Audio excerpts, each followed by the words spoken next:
రెండో బడ్జెట్ ప్రవేశపెడతా ఉన్నప్పటికీ కూడా ఈ రోజుకి కూడా వాళ్ళ నోట్లో నుంచి వచ్చే మాటలు జగనట్ట జగనిట్ట జగనట్ట జగనట్ట ఆ పాలన ఈ పాలన ఇవే మాటలే వస్తాయి.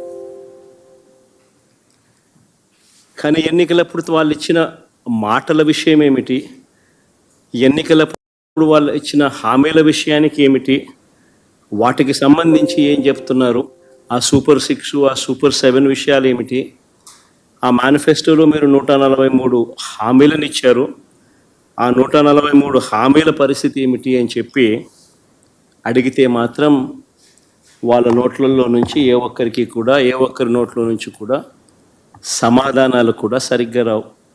ఏది చెప్పినా అబద్ధం, ఏది చెప్పినా మోసం. ఎన్నికలప్పుడేమో సూపర్ 6 అన్నారు, సూపర్ 7 అన్నారు, ఏకంగా ఒక మేనిఫెస్టో రిలీజ్ చేశారు. ఆయన దత్తపుత్రుడు ఇద్దరు కలిసి రకరకాల పద్ధతుల్లో పోజులు ఇస్తూ జగన్ చెప్పిన దానికన్నా ఎక్కువ చేస్తున్నాము అని చెబుతూ ఇంటింటికి బాండ్లు కూడా ఇచ్చారు. బాండ్లతో పాటు కరపత్రాలు కూడా ప్రచురించారు. ఇవన్నీ కూడా ప్రతి ఇంటికి కూడా పంచడం జరిగింది. అధికారంలోకి వచ్చిన తర్వాత రెండో బడ్జెట్ ఈరోజు ప్రవేశపెట్టారు.